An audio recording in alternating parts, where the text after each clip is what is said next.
Aujourd'hui, je vais probablement me faire beaucoup d'ennemis étant donné que ma réflexion du jour porte sur le sujet le plus controversé dans le domaine de la pharmaceutique actuellement, ou en tout cas dans le domaine de la pharmaceutique capillaire et des traitements anti-chute de cheveux, et je parle bien sûr de la réévaluation du ratio risque-bénéfice du finastéride en France. Et comme on le verra dans cette vidéo, cette réévaluation est étroitement liée avec les potentiels risques d'effets secondaires psychiques et ou persistants avec le finastéride, c'est-à-dire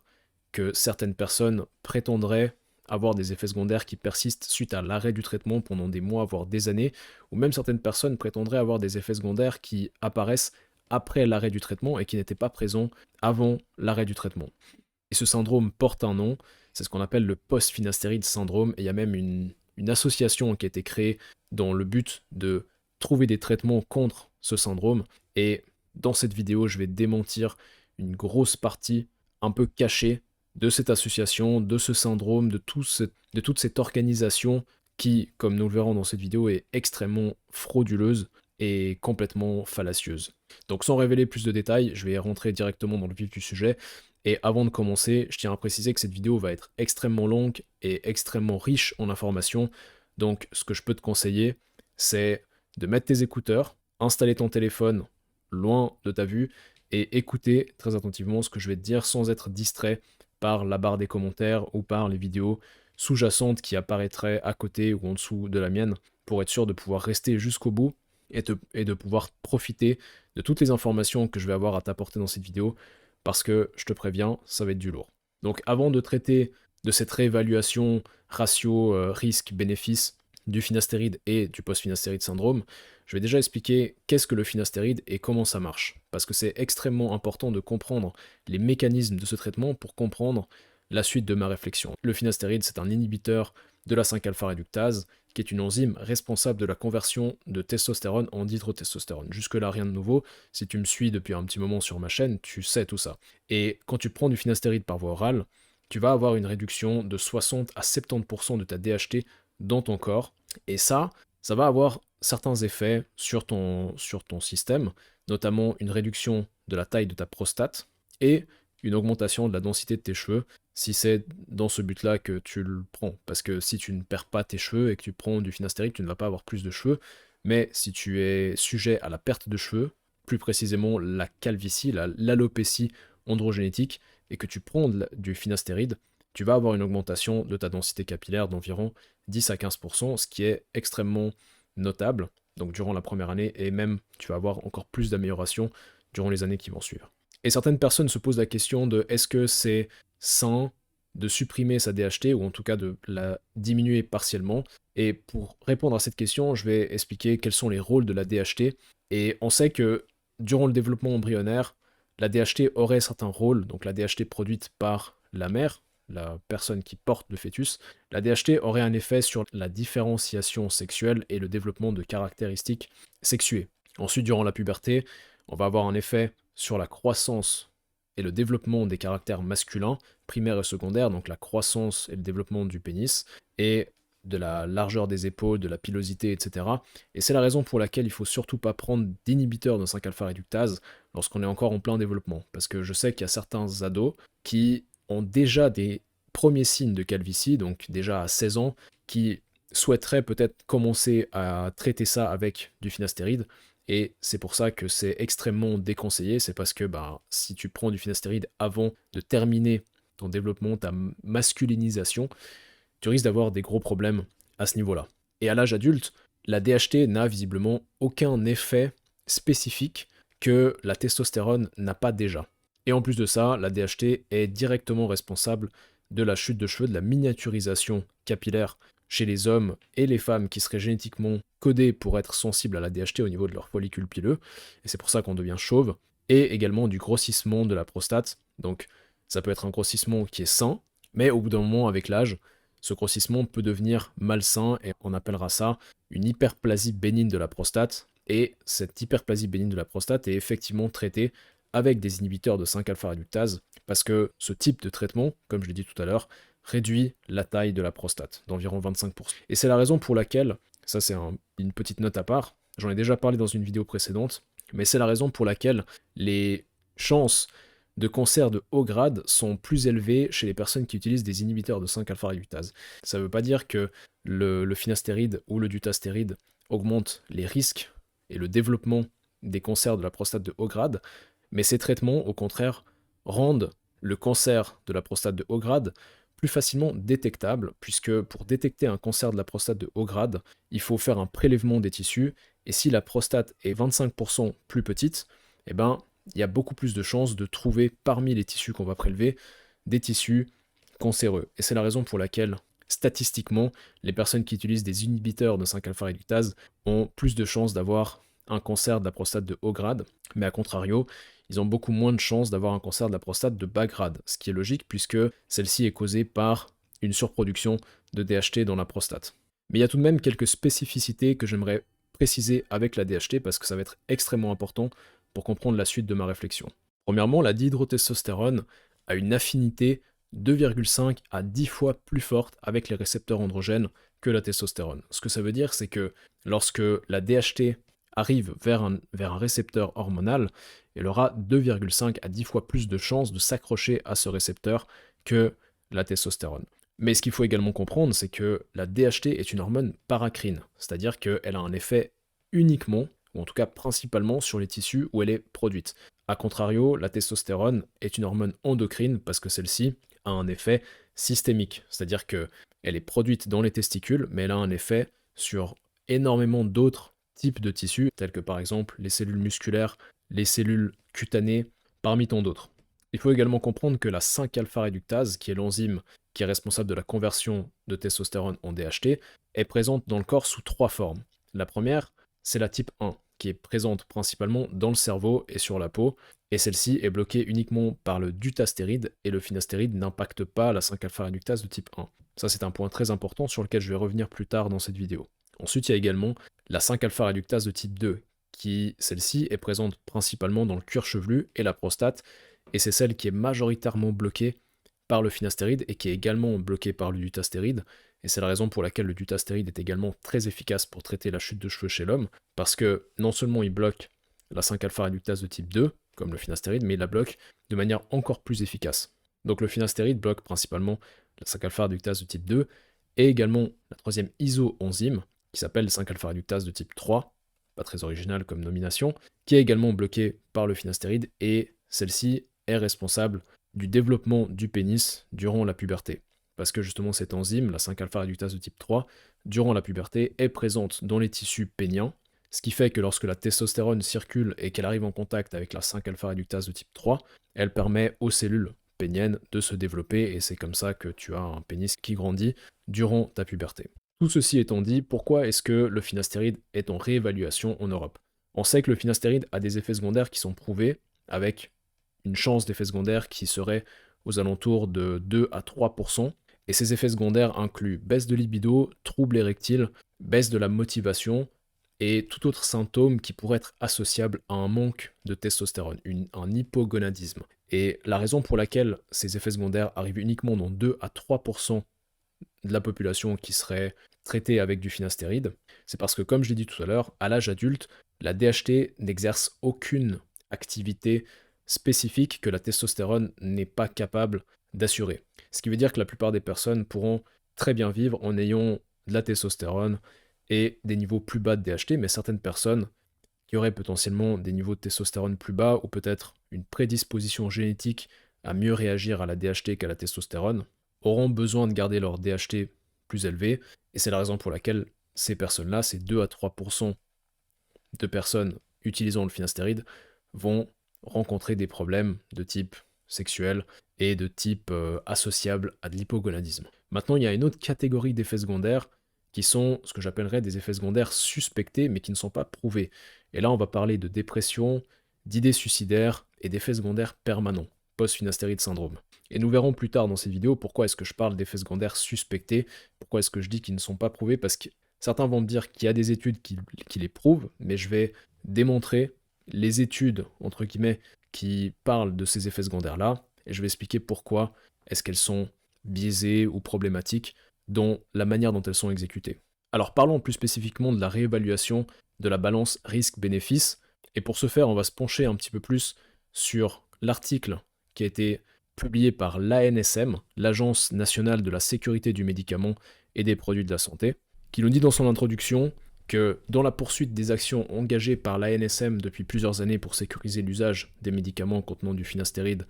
et suite à l'ajout des idées suicidaires en tant que potentiel effet secondaire indésirable du finastéride, le comité de pharmacovigilance de l'Agence européenne du médicament, PRAC, vient de débuter un nouvel arbitrage.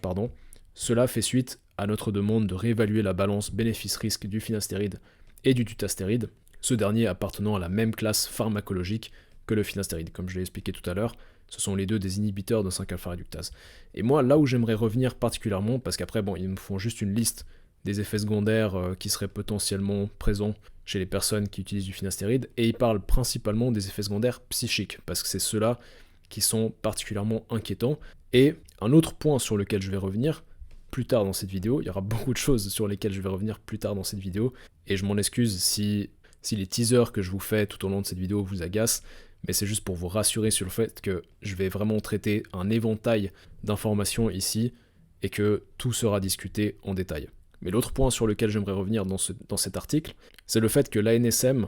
stipule que le problème avec le finastéride, c'est qu'il est utilisé dans le traitement précoce de la chute de cheveux androgénique chez des hommes jeunes et en bonne santé. Et ce que l'ANSM trouve de problématique avec ça, c'est que le finastéride est utilisé dans le traitement de l'alopécie, qui est, selon eux, une affection sans danger pour la santé et touchant des jeunes hommes. Donc visiblement, l'ANSM semblerait dire que,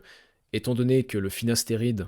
est utilisé pour traiter un trouble qui est totalement cosmétique et sans aucun danger pour la santé, sa balance risque-bénéfice doit être remise en question, parce que visiblement, garder ses cheveux n'est pas suffisamment important pour risquer d'avoir 2 à 3% de chance de rencontrer des soucis type effets secondaires sexuels, etc. Et bien sûr, effets secondaires psychiques qui sont encore approuvés et dont je vais parler dans cette vidéo. Donc déjà, pour revenir sur le premier point, pourquoi est-ce que Merck, qui est l'entreprise qui a créé et qui manufacture le finastéride, pourquoi est-ce que cette entreprise a décidé d'ajouter dans son label, dans sa notice d'emballage, des risques de type psychique, dépression et idées suicidaires?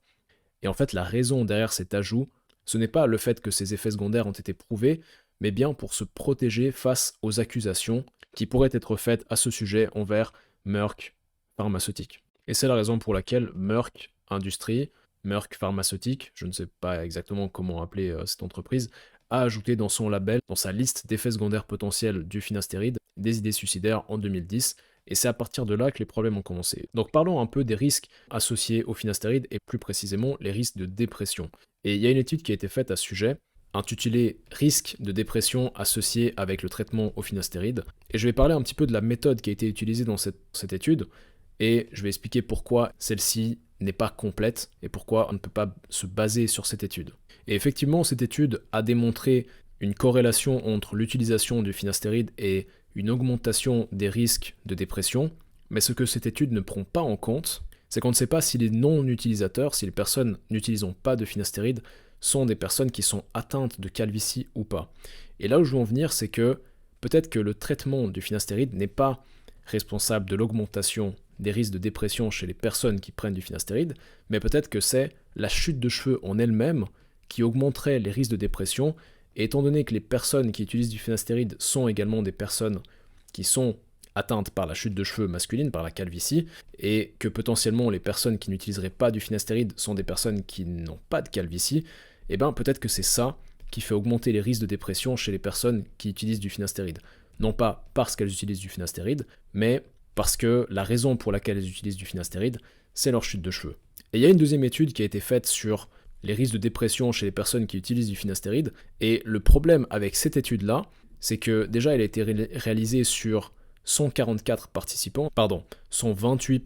ce qui est encore plus bas. Cette étude a été menée sur 2 mois, donc ils ont testé leur santé mentale avec des questionnaires de santé mentale avant la prise de finastéride et 2 mois après avoir commencé le traitement au finastéride. Et dans cette étude, il a été effectivement observé que les risques de dépression augmentaient après 2 mois de traitement au finastéride. Mais le gros problème avec cette étude, en plus du faible nombre de participants, c'est le fait qu'il n'y a pas de groupe contrôle, il n'y a pas de groupe placebo qui démontrerait qu'il y aurait une augmentation de dépression chez les personnes qui prendraient du finastéride versus les personnes qui prendraient une fausse pilule. Et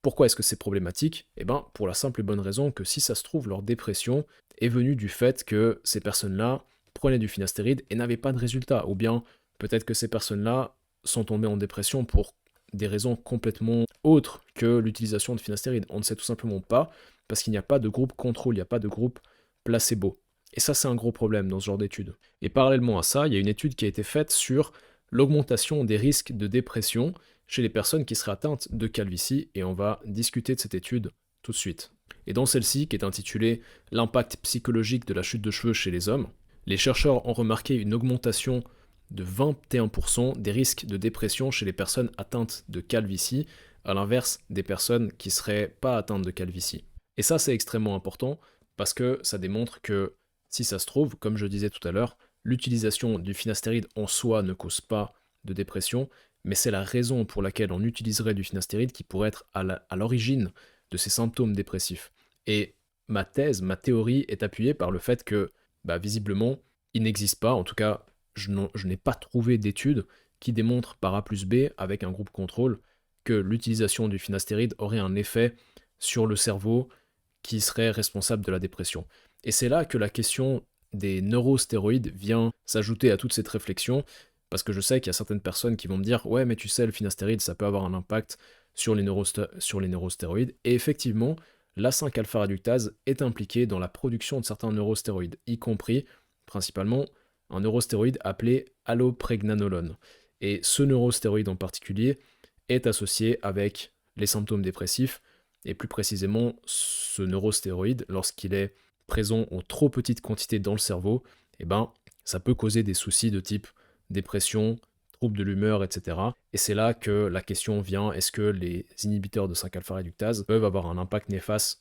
sur la production de neurostéroïdes? Sauf qu'il y a une nuance qui est extrêmement importante, dont j'ai parlé tout à l'heure, c'est le premier point sur lequel je reviens par rapport à ce que j'ai dit tout à l'heure, c'est que dans le cerveau, il y a effectivement de la 5-alpha-réductase qui est présente, mais la 5-alpha-réductase présente dans le cerveau, c'est la 5-alpha-réductase de type 1 chez les êtres humains. Et c'est la raison pour laquelle les études qui sont faites chez les souris avec le finastéride ne sont pas forcément applicables chez les humains, parce que chez les souris, le finastéride bloque principalement la 5-alpha-réductase de type 1. Donc effectivement, il y a des études qui ont été faites sur des rats qui démontrent que le finastéride pourrait avoir un effet sur les neurostéroïdes, mais ce n'est pas applicable chez les humains, parce que chez les humains, le finastéride bloque uniquement la 5-alpha-réductase de type 2 et partiellement la 5-alpha-réductase de type 3. Et le finastéride n'a aucun impact sur la 5-alpha-réductase de type 1. Et étant donné que c'est ce type de 5-alpha-réductase de type 1 qui est principalement présente dans le cerveau, ça veut dire que le finastéride n'a aucun impact sur les neurostéroïdes. Et alors on pourrait peut-être dire que c'est le dutastéride qui pourrait avoir un effet sur les neurostéroïdes, mais le problème avec le dutastéride, c'est que, étant donné que ce médicament a une masse moléculaire qui dépasse 500, on parle de peut-être 528, quelque chose comme ça,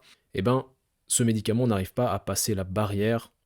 des vaisseaux sanguins pour atteindre les cellules dans le cerveau. Parce que cette barrière ne permet pas aux molécules qui sont plus grosses que 500 mol de passer cette barrière. Donc le dutastéride ne peut pas atteindre les cellules du cerveau, et le finastéride n'a aucun effet sur la 5-alpha-réductase de type 1. Donc, en conclusion, les deux inhibiteurs de 5-alpha-réductase qui sont présents sur le marché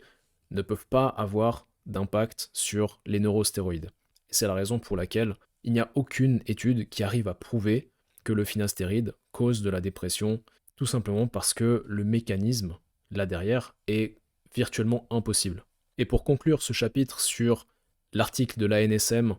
et bien sûr sur les troubles psychiatriques liés au finastéride et au dutastéride, j'aimerais détailler un point qui est selon moi extrêmement important et qui est selon moi hallucinant, c'est le nombre de sujets qui ont été rapportés par rapport aux symptômes dépressifs chez les participants qui ont utilisé du finastéride. Et ce que j'entends par là, c'est que si on va voir sur le site de l'OMS qui présente tous les cas qui ont été rapportés d'effets secondaires potentiels, et qu'on va rechercher finastéride, on voit qu'il y a 21 654 rapports d'effets secondaires qui ont été faits. Et lorsqu'on va dans la rubrique troubles psychiatriques et qu'on regarde le nombre de personnes qui ont rapporté des effets secondaires liés à la dépression, on voit qu'il y en a sur 21 654, donc on va arrondir à 21 000, il y en a 2000. Tandis que si on regarde les mêmes rapports chez le dutastéride, donc on a presque 10 000 rapports au total, et lorsqu'on va voir dans la rubrique problèmes psychiatriques de nouveau, et qu'on regarde les risques de dépression, et ben on voit que sur 9 000, donc sur 10 000 personnes qui ont rapporté des effets secondaires, seulement 100 personnes ont rapporté des effets secondaires liés à la dépression. Ce qui est hallucinant encore une fois parce que le dutastéride, c'est le seul inhibiteur de 5-alpha-réductase qui est capable de réduire la 5-alpha-réductase de type 1. Sauf que comme je l'ai expliqué tout à l'heure, il ne peut pas entrer dans le cerveau, donc en principe ça devrait être bon. Mais peut-être que certaines personnes, génétiquement, sont capables de faire passer des molécules qui dépassent légèrement cette limite de 500. On ne sait pas, on est tous différents, on a tous des différences génétiques, mais en tout cas, ça démontre que c'est principalement le finastéride qui est touché par ce genre de problème, et je vais expliquer dans un instant, selon moi, quelle est l'hypothèse la plus probable, et on voit également un autre point qui est extrêmement important, et là je vais comparer le finastéride à un autre médicament, et ça me permettra de faire un retour sur ce que j'ai cité avant dans l'article de l'ANSM par rapport au fait que le finastéride, étant donné qu'il permettait de traiter uniquement une maladie, on va dire, complètement esthétique, ça ne valait pas la peine de prendre le finastéride, et donc il fallait réévaluer son ratio risque-bénéfice. Et bien là, quand on regarde les risques de dépression chez les personnes qui utilisent du finastéride, donc sur 21 000 rapports d'effets secondaires, on voit qu'il y a 2000 personnes qui ont rapporté des effets secondaires de type dépression,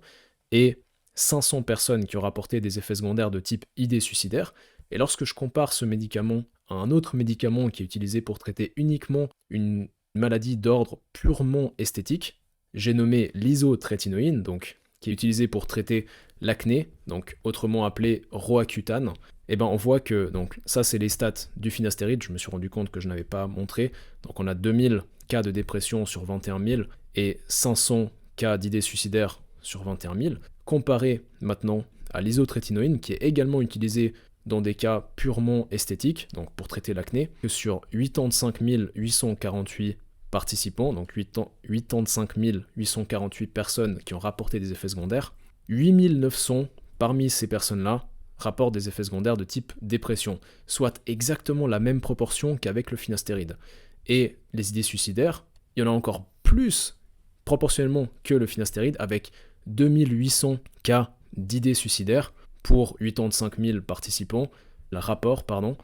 ce qui correspondrait par rapport au finastéride à 500, donc on se retrouve clairement dans les mêmes proportions, si ce n'est un poil plus pour les idées suicidaires liées à l'utilisation de l'isotrétinoïne, et pourtant, il n'y a aucune réévaluation de ce traitement, il n'y a aucune réévaluation de la balance risque-bénéfice du traitement Accutane, qui est pourtant utilisé uniquement pour traiter l'acné, ce qui est également un symptôme purement esthétique, et tout aussi embêtant, je pense, et tout aussi complexant que la chute de cheveux chez l'homme, et pourtant, on réévalue pas du tout le ratio risque-bénéfice de l'isotrétinoïne. Alors peut-être qu'il y a quelque chose qui m'échappe, je ne sais pas, mais lorsqu'on regarde ces statistiques-là, on se rend compte que déjà de 1, il y a beaucoup plus d'effets secondaires qui sont rapportés par rapport à l'isotrétinoïne plutôt que le finastéride, et en plus, il y a tout autant, proportionnellement, d'effets secondaires liés à des envies suicidaires et liés à des risques de dépression par rapport au finastéride. Et ça, je trouve ça complètement absurde,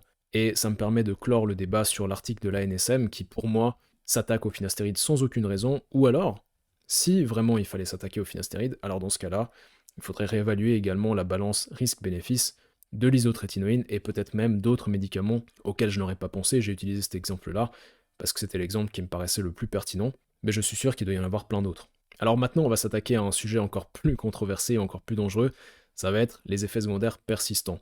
Et donc là, je vais m'attaquer au post-finastéride syndrome. Et je vais déjà commencer par vous présenter les études crédibles effectuées sur des humains sans biais de participants, avec un groupe contrôle et un nombre de participants supérieur à 100. J'ai recherché, en me basant sur ces critères-là, des études qui seraient disponibles au sujet d'effets secondaires persistants avec le finastéride, et j'en ai trouvé aucune. Aucune étude avec ces critères-là n'a été effectuée pour démontrer par A plus B que le finastéride aurait des effets secondaires durables, persistants, après l'arrêt du traitement. Et je suis désolé pour les personnes qui seraient dans cette situation-là, qui rencontreraient des effets secondaires persistants suite à l'arrêt du traitement, mais l'explication la plus rationnelle qui pourrait se trouver derrière ces effets secondaires qui persistent, bah, c'est que tout simplement, les effets secondaires au finastéride que vous avez rencontrés, et que maintenant vous rencontrez encore, même après des années sans finastéride, et ben peut-être que ces effets secondaires ne sont tout simplement pas dus au finastéride.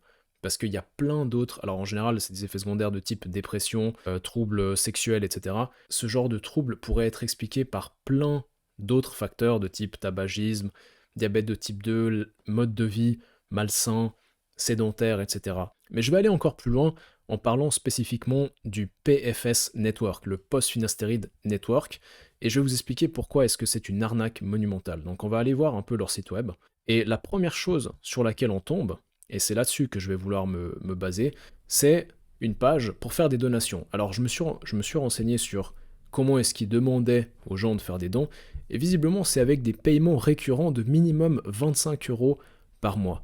Et ça m'agace particulièrement parce qu'on vient me dire à moi que je suis un influenceur avide d'argent et je suis là pour influencer les gens à faire je ne sais quoi et que je suis affilié avec des labos ou je ne sais quoi. Alors effectivement, j'ai un lien d'affiliation pour un site où j'achète mon minoxidil et mon finastéride, et étant donné que c'est des produits que j'utilise, bah, et que ça marche pour moi, et que j'en parle dans ma chaîne, bah, je les propose aux personnes qui voudraient les essayer, mais à aucun moment j'ai dit à qui que ce soit de faire comme moi, je montre ce que je fais, je montre ce que la science dit, je montre mon interprétation de celle-ci, mais à aucun moment je ne pense avoir la science infuse, et surtout, à aucun moment je refuse d'avoir tort. Je suis le premier à vouloir avoir tort, j'aimerais avoir tort. Mais malheureusement, quand on se base sur les faits, on voit que j'ai raison. Donc, c'est pas ma faute. Voilà. Alors je m'emporte un petit peu, je sais que ce contenu devrait être un maximum sérieux, mais c'est un sujet qui me tient particulièrement à cœur parce que j'en ai marre de recevoir des commentaires. Alors ça arrive pas très souvent, la plupart d'entre vous, vous êtes incroyables dans les commentaires et je vous remercie pour ça, mais j'ai encore des gens qui viennent me dire ah mais c'est complètement scandaleux ton contenu parce que tu viens de nous dire que le finastéride ça n'a pas d'effet secondaire, machin, alors que j'ai jamais dit ça. Ce que j'ai dit c'est que les effets secondaires du finastéride pouvaient être expliqués par des dérèglements hormonaux sous-jacents et que lorsqu'on réduit la DHT, si on n'a pas suffisamment de testostérone et qu'on a par exemple des oestrogènes trop hauts, c'est là qu'on pourrait rencontrer des effets secondaires, et donc pour éviter ça, il faut faire en sorte d'avoir un système hormonal qui fonctionne correctement, en faisant de l'exercice physique et en mangeant correctement. En quoi est-ce que c'est des conseils qui sont malsains? Expliquez-moi. Mais par contre, on va rien dire au Post-Finasteride Network pour le fait qu'ils demandent des dons à paiement récurrent, mensuel, de minimum 25 euros. Moi, je n'ai jamais demandé de dons de quoi que ce soit. J'offre du contenu gratuit, de l'interprétation scientifique gratuite, de, selon moi, sans prétention de haute qualité. J'essaie vraiment de faire au mieux pour vous offrir des faits avérés, des éléments de réponse pertinents, mais à contrario, quand on va voir les études du PFS Network, c'est pas trop ça. Et en parlant d'études du post-finastéride, on va s'attaquer un petit peu aux études qui ont été faites grâce à ces donations, parce que oui, selon le post-finastéride Network, les donations qu'ils reçoivent leur servent à faire des recherches pour pouvoir trouver des traitements viables contre le post-finastéride syndrome, ou bien de pouvoir trouver des raisons, des explications au post-finastéride syndrome, etc. Et donc on va s'attaquer un petit peu à leurs études pour voir où vont les dons qui ont été faits à cette association. Sûrement que c'est des études de très haute qualité, vu qu'ils reçoivent des dons énormes de minimum 25 euros par mois, de, j'en suis sûr, des milliers de personnes désespérées qui trouvent un semblant de réconfort dans le fait que peut-être on pourrait trouver une solution à leurs problèmes s'ils payent 25 euros par mois, ou même plus. Donc voyons un petit peu les études qu'ils ont à nous proposer. Donc là, on a une étude qui démontre des différences d'expression génétique parmi les personnes atteintes de post-finastéride syndrome. Donc, leur méthode, 26 hommes qui auraient utilisé dans leur passé des inhibiteurs de 5-alpha-réductase et qui présentent des symptômes similaires à ce qu'on pourrait voir dans le syndrome post-finastéride, donc des symptômes qui persistent après l'arrêt du traitement, et on a comparé leur expression de certains gènes à 26 personnes dans un groupe contrôle. Donc déjà, le premier problème, c'est que dans le groupe contrôle, on ne sait pas si ce sont des personnes qui auraient utilisé du finastéride, on ne sait pas si ce sont des personnes qui sont dépressives, on ne sait rien. On sait juste que c'est un groupe contrôle. Mais une étude de qualité, sur un sujet comme celui-ci, aurait pris un groupe de personnes qui présentent des symptômes du post-finastéride, un groupe de personnes qui ont utilisé du finastéride et qui ne présentent pas de symptômes de post-finastéride, et un groupe de personnes contrôle, qui n'auraient jamais utilisé de finastéride de leur vie et qui n'auraient pas de symptômes liés au post-finastéride ou au finastéride tout court. Ou alors, à la rigueur, un groupe de personnes qui ont des symptômes comme ceux décrits dans le post-finastéride syndrome et qui auraient utilisé du finastéride dans leur passé, versus un groupe qui aurait les mêmes symptômes mais qui n'aurait jamais utilisé de finastéride, pour voir s'il y a une différence entre les deux, pour voir s'il y a une raison spécifique qui expliquerait pourquoi les personnes qui ont pris du finastéride ont ces symptômes versus les personnes qui n'auraient pas pris le finastéride. Et une étude qui aurait été menée de cette manière-là aurait permis de savoir si les symptômes présentés sont réellement dus au finastéride ou si c'est juste des symptômes de dépression qui seraient dus à la dépression, tout simplement. Et surtout, l'autre gros problème de cette étude, c'est le nombre de participants. 26 participants qui ont été choisis, bien sûr, dans le Post-Finastéride Network, dans leur groupe, dans leur communauté, et 26 patients contrôle, dont on ne connaît rien par rapport à leur situation, par rapport à leur mode de vie, à leur utilisation. Alors, on sait juste qu'ils n'ont jamais utilisé de finastéride, visiblement, mais le reste, on ne sait absolument rien. Donc cette étude n'a aucun sens, et on ne peut absolument rien tirer d'une étude comme ça. Et ça tombe bien parce qu'il y a une étude qui a été faite avec une méthode un peu plus cohérente, qui s'intitule « Les caractéristiques des hommes qui rapportent des effets secondaires persistants après l'utilisation de finastéride pour la chute de cheveux ». Et cette étude est divisée en 3 groupes. Donc il y a eu un premier groupe de personnes qui étaient atteintes de post-finastéride syndrome, un deuxième groupe du même âge de personnes qui ont utilisé du finastéride et qui n'ont pas eu de symptômes, et un groupe de personnes saines, donc qui n'ont aucun symptôme, rien du tout, et qui n'ont jamais utilisé de finastéride. Et le but de cette étude était de voir si les effets secondaires donc persistants suite à l'arrêt du traitement du finastéride étaient dus à une déficience d'androgène, une baisse de l'activation des récepteurs androgéniques ou une inhibition persistante de la 5-alpha-réductase. Donc ce qui pourrait expliquer de manière cohérente des effets secondaires permanents, parce que si le finastéride, son mode de fonctionnement, c'est uniquement de bloquer la 5-alpha-réductase, ce qui est le cas, on le sait, c'est un médicament qui existe depuis bientôt 30 ans, on sait comment ça marche, le finastéride bloque la 5-alpha-réductase de type 2. Plus précisément, le finastéride s'accroche en fait à la 5-alpha-réductase de type 2 parce qu'il a une structure moléculaire qui est similaire à la testostérone. Donc, c'est comme si le finastéride se faisait passer pour la testo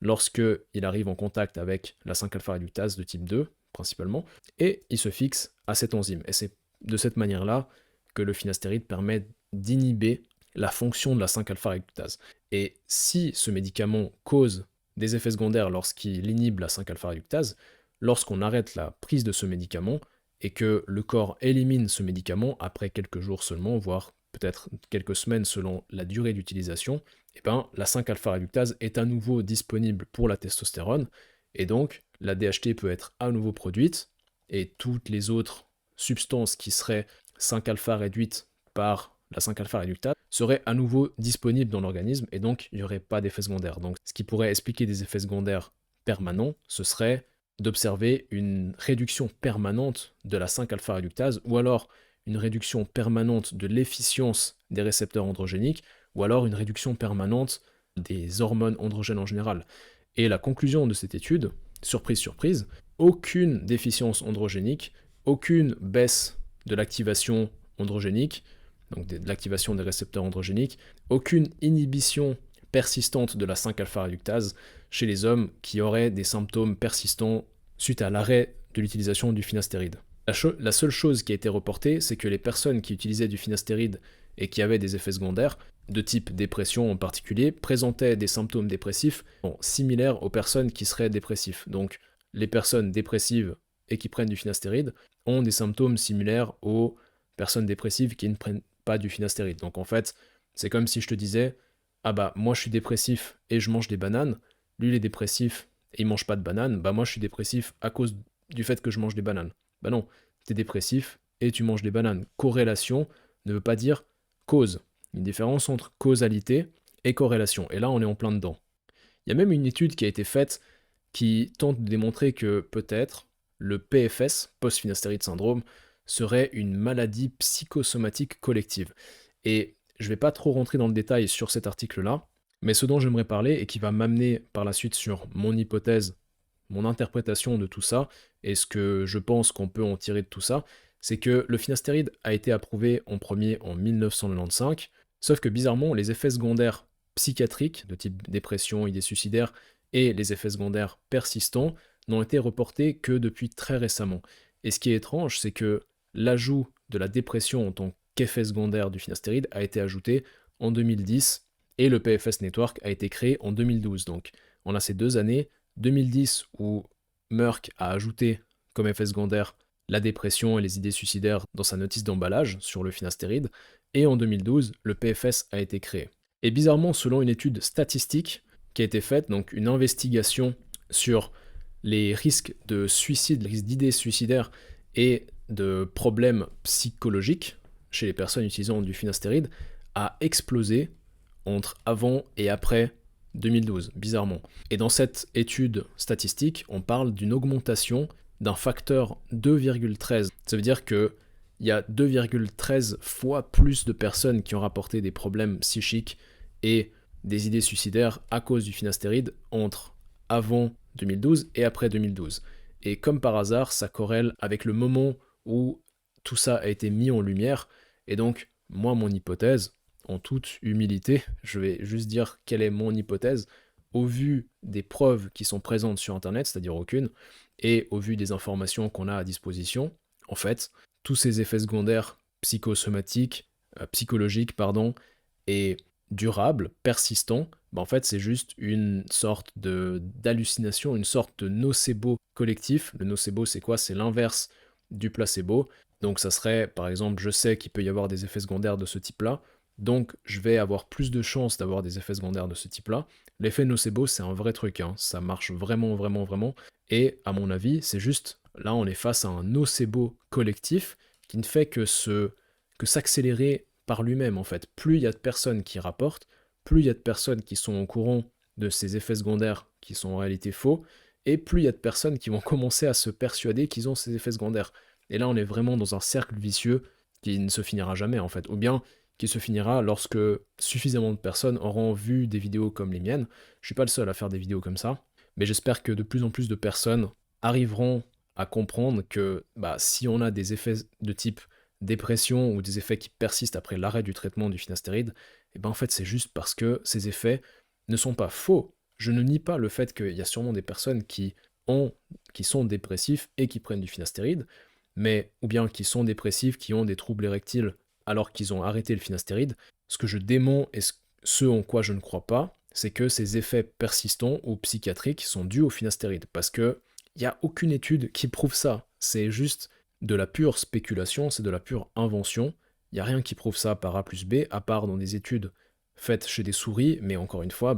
les études faites chez des souris ne sont pas applicables chez les humains parce que les humains ne réagissent pas au finastéride de la même manière que les souris. Donc pour conclure, est-ce que le finastéride sera banni en Europe? Alors, si l'ANSM et toutes ces organisations qui permettent de réguler l'industrie pharmaceutique arrivent aux mêmes conclusions que moi, c'est-à-dire qu'ils regardent les études qui sont disponibles et qui se rendent compte qu'il n'y a rien qui prouve tout ça, en fait non, ce médicament ne sera pas banni. En tout cas, à mon avis, il n'y a aucune raison de bannir le finastéride, alors qu'il y a des médicaments comme l'isotrétinoïne qui se baladent et que beaucoup de gens prennent pour des raisons tout aussi esthétiques que la calvitie et avec des risques tout aussi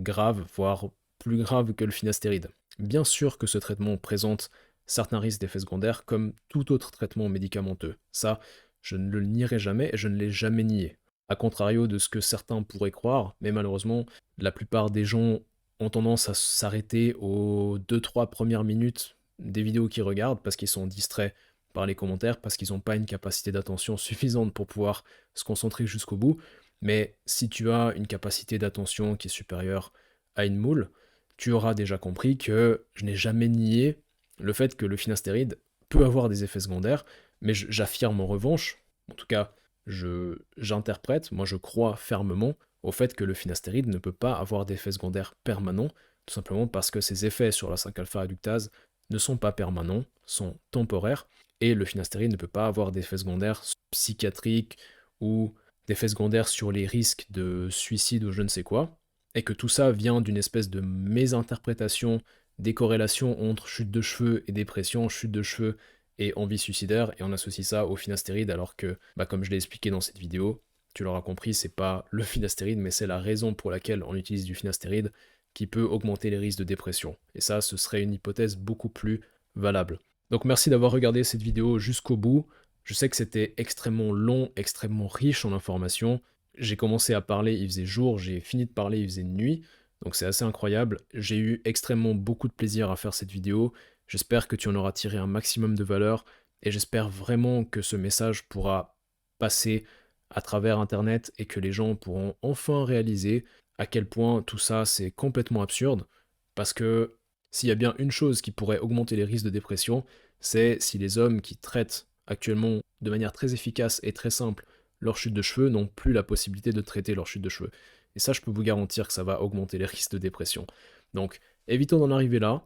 Faisons en sorte que ce message traverse Internet et que peut-être, si ça se trouve, l'ANSM tombera sur ma vidéo et se rendra compte de l'absurdité du truc, même si ça m'étonnerait beaucoup, mais on ne sait jamais. Laisse un commentaire si t'es pas d'accord avec moi, ou bien si tu as des arguments qui permettent de contredire ce que j'ai dit là, si tu as des études que tu veux apporter à ma réflexion pour que je puisse faire un épisode 2 où je t'explique que j'ai tort et que en fait il y avait cette étude-là que j'ai malheureusement sautée ou que je n'avais pas vue. Bien sûr, exprime-toi dans la barre des commentaires, j'adore avoir tort, tant que c'est bien formulé et que c'est pertinent et que c'est pas juste t'as tort et j'ai raison et j'arrête d'argumenter dès que tu me demandes d'argumenter parce que ça m'énerve beaucoup. Donc j'attends dans la barre des commentaires si t'es pas d'accord avec moi. Like si c'est pas déjà fait. Abonne-toi si tu as tiré un maximum de valeur de mon contenu. Et autrement, bah, je te dis à très bientôt.